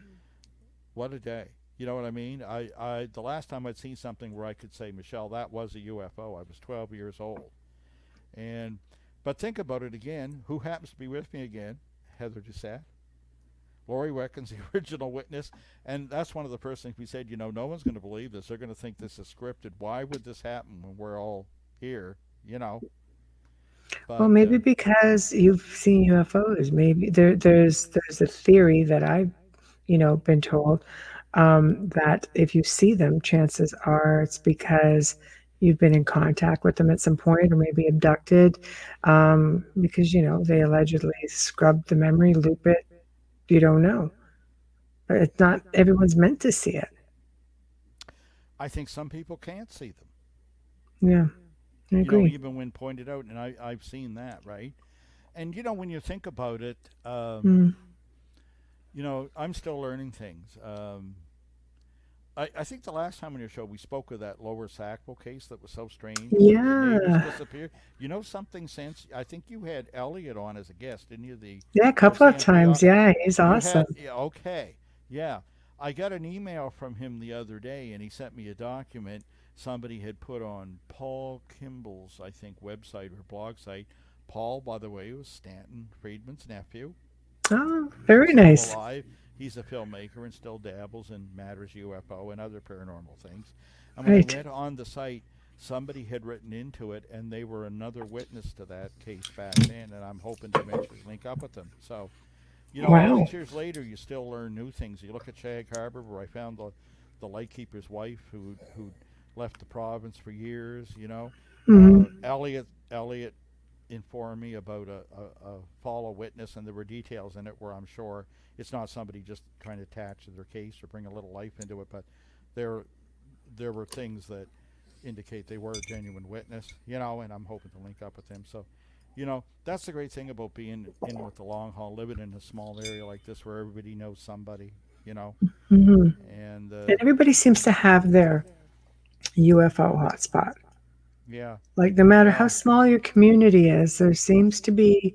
I've been to many places throughout the Hmm. country or U.S. There's these little hot spots, but especially near the water. Do you think maybe you guys have a base? Well, that's been suggested. I don't know if there's a base. That's speculation, but I don't know if they would need a base. But I know one thing: they've certainly been seen coming out and entering the water here. That's what I mean. That, Like yeah, Shag Harbor itself was. yeah. So I'm just getting some Shag air. Harbour, Shelburne. I'll tell you how common it is. This is going to sound funny and a little dicey. I think it was back in '94 or so. I bought a really cheap car, um, $300, an old Volkswagen Rabbit. I was really set Wow. for a car. Didn't have a lot of money at the time, Yeah. and I bought this car, and it had a legit sticker on it, but it was in rough shape. But it get you from here to there. Got me to Shag Harbour a number of times in those early days. Right. Well, anyway, I bought this. Believe it or not, this was a trade-in at a dealer. But one day I had a knock at the door at my apartment at the time. I didn't have a house there, and well, it was something. This guy come to the door, and he was some kind of inspector with the Department of Motor Vehicles in Nova Scotia, and you know what departments like that are like here in Canada. These things are. Oh They can tell yes. you how much to charge for potatoes here. You know what I mean? It's like Oh government's yes. into everything. It's not like the U.S. So he Mm-hmm. comes to the door. So right away I'm thinking, oh my God, G-man, at the door, right? So what's he want? And he rattles off something from a piece of paper. There was an investigation. They think there's a problem with the car I bought legally. And I said, yeah. And he wanted to know, and if I willingly give information, they weren't interested in prosecuting me or anything, whether I was involved or not, but they wanted information on this dealership, right? And, I go, I get a complete walk, even if it's my grandson who did it, or, yes, yeah, okay. So I said, well, I have nothing but coming. And I answered his questions, and that was fine, right? Well, I had only been on a couple of local television shows and in that, and toward the end, the guy recognized, he says, you're the guy that, yeah, I said, that's right. And he says, I don't know if you ever heard any stories from the Bay of Fundy area down Digby. And, he's come in for this reason. He sits down for hours and starts telling me about them sitting on the shoreline one night because they were watching UFOs coming in and out of the water. And he's with me trying to get a prosecution for this.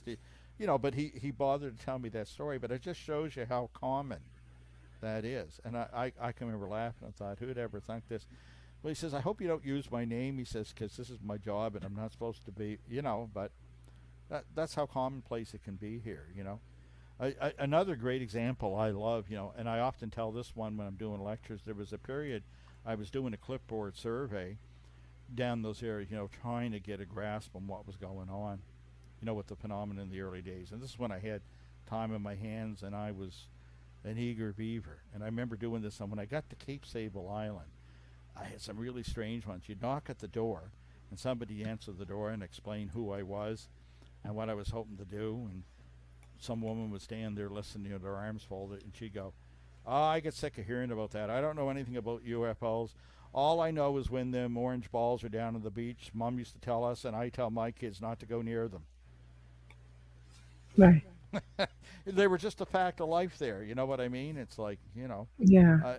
it was so incorporated that, and the downside of that, Michelle, is often if there's something and it's at altitude and it doesn't look super dramatic, like the mothership's going to land, if it's just some orb activity, most people don't look at it, or they do, they go, those things, and they just, life goes on. You got to pay the bills, they got to go get the traps in time. You got to go home, make a sandwich. Life goes Maybe. Maybe. on. Yeah. I don't know. I like it. I mean, you guys are in a pretty remote area. Like I wonder if you get, mind you, again, I hear that the UFOs really, there are a lot of sightings in metropolis areas also. But I would think, I grew up north, so it Mm-hmm. was more remote, and we did have more sightings up Well, there. you got to remember up there, unlike downtown Toronto, a lot of the year, you can see the sky. Yes, Yeah. it's It's like true. in Nova Scotia. If you look at all these old reports, I've got some right here beside me, in fact, old Hmm. RCMP reports. If you look at the dates on them, half the time they're September, October. Why is that? Well, that's one of the times of the year you tend to have clear skies here. That's I mean, true. a lot of the year we're in a fog bank here, right? No, that's true. Yeah. I mean, growing up north again, it is crystal blue skies. You're Yes, definitely going to that's right. see things a little bit differently than the big city where everything is a glow. Yeah, you don't see much. Here, very fortunate, very Well, very clear. when that last comet that was near, that was visible at night, right? I could Mm. never see it here in the city. And the first time I saw it before it was out of range, moving away from the sun again, was on a trip to Shag Harbour. And I thought, I wasn't sure if it was still around. People talked about it for a couple of weeks, and it slipped out of the water Mm. cooler talk type thing. And I hadn't seen it, and I figured it was too far gone. Geez, I drove down to Shag Harbour, and of course you could see it without even trying. You Right. realize how much you can miss here in the city. Oh yeah, yeah. I believe so. I think too. People are too busy, doing this, Oh yes, and I yes, think they're missing what's going on up there. I always say disclosure. I kind of have a little bit of a caha to that because it's a matter of I think you get more from everyday people who are catching, much like your experience. You guys are videotaping this amazing experience. People are yeah, doing this all over the world.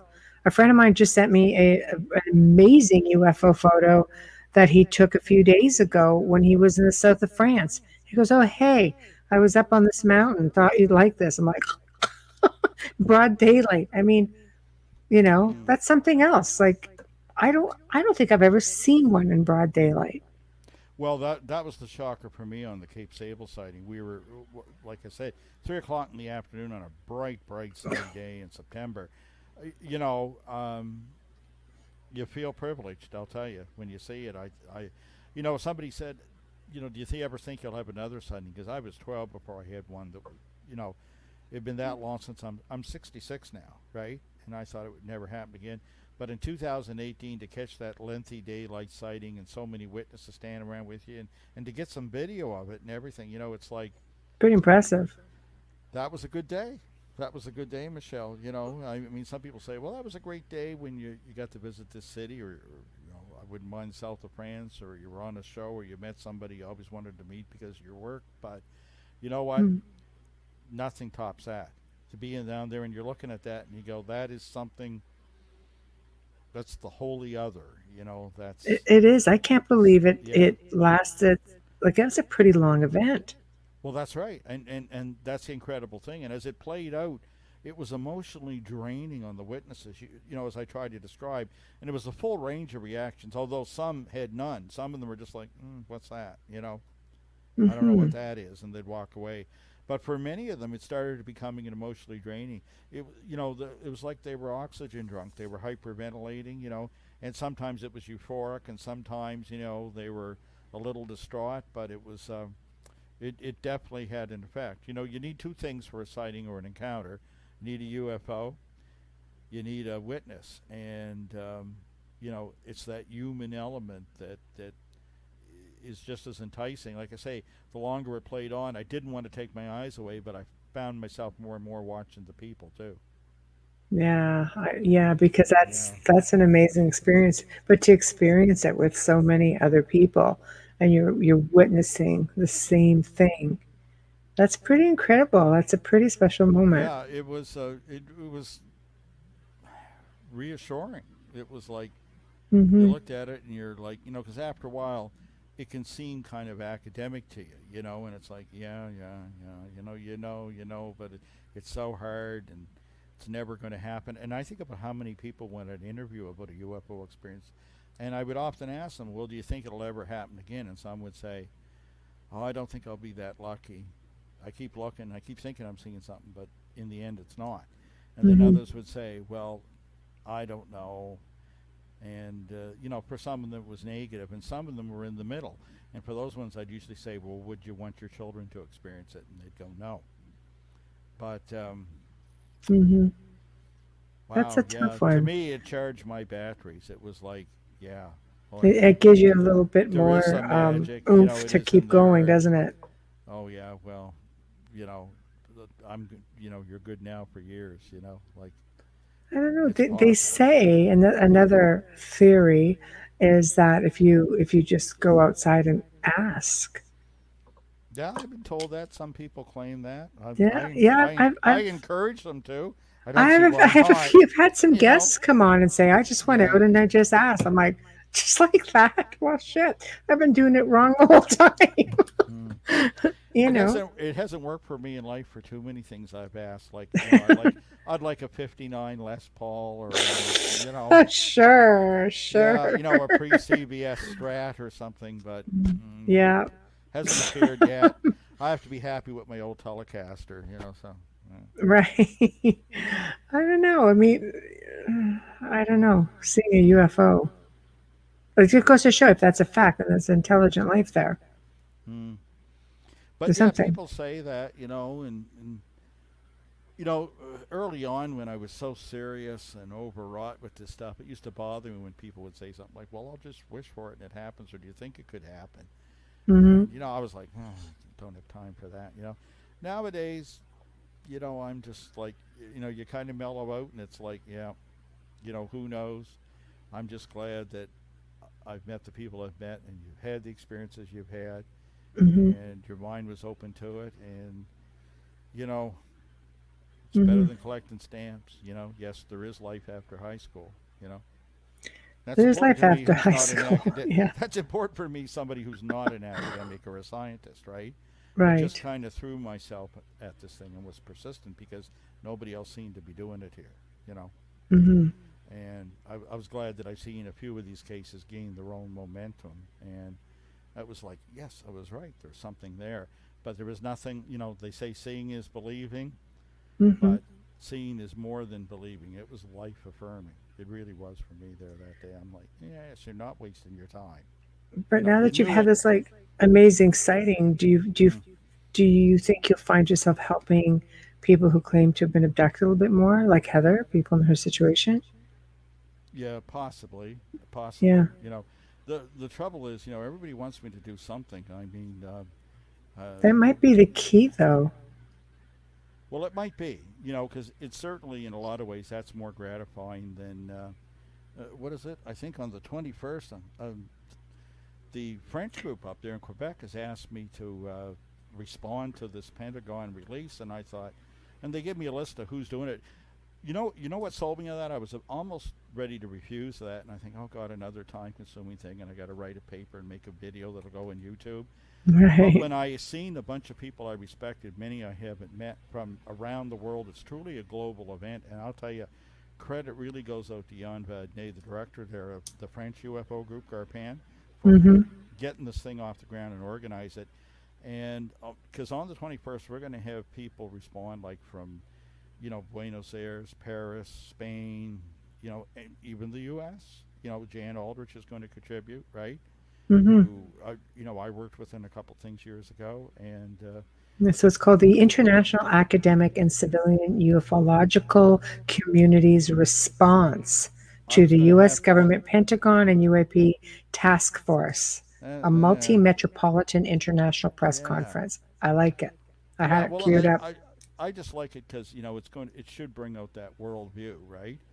And the Right. people that are involved, it's a real mix. You get people that on there that are going to contribute, that are going to be pro Do you about want me this to go thing. through the names or do you want me to? Oh, Because I have it no, up no, on the I have no screen. needs. I just brought this up because it just shows the range. This is such a contrast to going to Shag Harbour and knocking on doors or I having. know, and all of a sudden you're But I amongst. think this is important too because you know I think it's important that the nation and these different views, you know, get to respond to the American situation in the U.S. Right. Hmm. The other thing I like is that this Quebec group has they're trying to bring people together. You know, there's so much schisms and fighting within the field, right? And Uh, I've been really impressed, you know, in what dealings I've had with them that their mission is very much the opposite. They're not trying to bend arms or change anyone's mind, but they're trying to bring this field together, you know, right. and that can't help but be a good thing. You know what I mean? But I Hmm. like the idea we're going to get international views in on this, you know, and hopefully we'll change their mind about us, you know, because when I've done European productions, like for a show, say, or you know, a Japanese magazine interview or TV in Finland or something, when they come here, it hasn't happened during COVID, but it has happened before. Hmm. You know, they look and they're puzzled, you know, and they describe us. They go, North America, the last bastion of the ETH. Well, you know, hopefully we'll change their minds about us too, because there's people like me who are a little open-minded, and there are certainly more than me. And there are people here that are so far down that range, they look at me and say, he's so close minded. But that's good. But we all get together, and I think this thing, you know, it's going to be a meeting of the minds for a change, and I think it's a good thing. And hopefully somebody from the Pentagon's listening or pays attention to this, you know, and Well, gives one up a can little only more. hope. I'm going to challenge them on it. I'm actually going to name specific cases where they're going to find data because you know the Pentagon in that release, I forget what page it was near the end. They say that you know they got to figure out how to look beyond their own government military files. You know, and I made some suggestions to them where you can go and you're very likely to find something. You know, so Hmm. hopefully they're listening. Hopefully they do. Hopefully they'll have more releases and Well, we can all here's move a forward. question for you, Yeah. because a lot of people have speculated that with this preliminary disclosure, Mm-hmm. that they feel that they're going to be leading to like false flags, fear mongering. Oh no, we're going to be under attack. You get the TikTok video, you get things that come up, but they're always like they're being chased or under attack. They're not really just saying, "Oh yeah, well you're just seeing these things flying around. They're not bothering us." What are your thoughts on that? Like, do you think that this could be like some kind of interstellar War of the Worlds thing, or do you think that this is just a fear tactic, or is it anything? Right? A fear tactic from who? The The aliens or military, from the yeah. Oh no, military? we're under attack. There's Oh, reason we need to fear these people. I mean, Stephen Hawking believed that we should oh yeah, never yeah. He, project yeah, out to space and yeah, make us like yeah. it would be a weakness to us. Yeah, yeah, yeah. No, that was kind of unfortunate. I was surprised at his point of view, where Yeah, we shouldn't send any messages out there, and any true yeah, contact, he said, would likely be what, unpleasant and harsh. You yeah, know, maybe reimagine that movie Independence Day again. When the yeah. whole I'm state starting to was think, first. you No, know, my view is probably more like to pick another European, like somebody like Brian Cox. right. Who is much more the humanist and thinks, look, if somebody's going to span those distances or come this far, oh my God, they would have the power. They wouldn't need us for food or breeding stock or any of this foolishness. They could easily Hmm. solve that if you can span the distance by whatever, or the dimensions, Do you or think that whatever it if is that's anything, they're just coming. sharing space? I don't know. Stanton used to say their purposes are their own, and I feel is that. I think we've been observed. I think it's not going to matter what we think in the end. There's little we could do about it, right? Right, But I right. don't think there's any reason to be fearful. We would have known long before now. Hmm. I It can seem fearful. I mean, even when you look at some of the pilots and some of the points they pick out are good. There were near misses with these things. There was a near miss the night before in Shag Harbour, right? Yeah, This happens. You think about the old Spielberg movie, Close Encounters of the Third Kind. That incident at the start, what they show in the Air Traffic Control Center in the Indianapolis airport, is, word for word and played out like the real incident that happened there, right? Well, if you're an air traffic controller, if you're sitting on that plane and you're having a near collision with a UFO or UAP, whatever you want to call it, right. it's going to be alarming. It's going to be disturbing. You might even become fearful. But, you know, we can't say for sure that there's been a collision yet. I mean, some have made the claim, but Mm. we don't know. But you know what I mean? That can happen anyway. I find the media, and I think this is a little worse in the U.S., they're quick to play that fear card. Sometimes for no That's what I'm reason other than to saying. get coverage. I see it all the time. Yeah. And, whether it's the pandemic or politics or whatever, like fear sells, right? Fear Hmm. promotes. And it's unfortunate. And I think this is something here. There's just no evidence to jump to anything like that yet. You observe. Is it impossible? No, but it doesn't make a lot of sense, and I don't think we've seen any indication of it yet, right? Hmm. Um, Just another theory. But this is the part of the show where you promote yourself and you talk about what's coming up. We know you've got this event. yeah. Is there anything Well, we else kind coming of up? did that. Promote the books. Yeah, promote, promote, promote. Well, yeah. I mean, anybody that you say there's not a lot out there, and it's hard to find something about Shag Harbor. Well, if they really want to, you can go to Amazon.com and get my latest book there. And I'm working on another, but boy, it's hard to find the time these days. I'm kind of in demand, and it isn't all ufology. I want you to Nice. I think like it. I but like I'm a it. busy guy. I'm a busy Good, guy, and good. but yeah, the book is there, and of course we're hoping very much next year to pull off the Shag Harbor UFO Expo, and of course we delay that, and of course the only concern there is that border. Got to get that border open. That's what I fear. So we can Right. bring up all that U.S. talent, because we get 5 good people coming up, and that kind of a unique conference where we can take people to the shore next day in the bus. Like I say, I've been to some great conferences south of the border. I miss them. I miss that one I used to go to every year in New Hampshire. That they used to have a great MUFON conference there. It was always Hmm. sold out, and it was a blast. I presented. I'd go even when I wasn't presenting. I loved it. But I haven't been to one down there yet that's going to be like this, where yes, you can meet the so-called experts like me. You can meet the original eyewitnesses. We're going to put you in a bus and take you right to the sites. And there's no Nice. controversy. It's not like Roswell where they say, it happened here, it happened here. You can actually Where it go happened. and have a hope Yeah. in looking and seeing. All you got to hope for is that there's no fog. Right. Right. There we Yeah. go. Um, Zach Man says, "Thank you for joining us again, Chris." He's like our third host.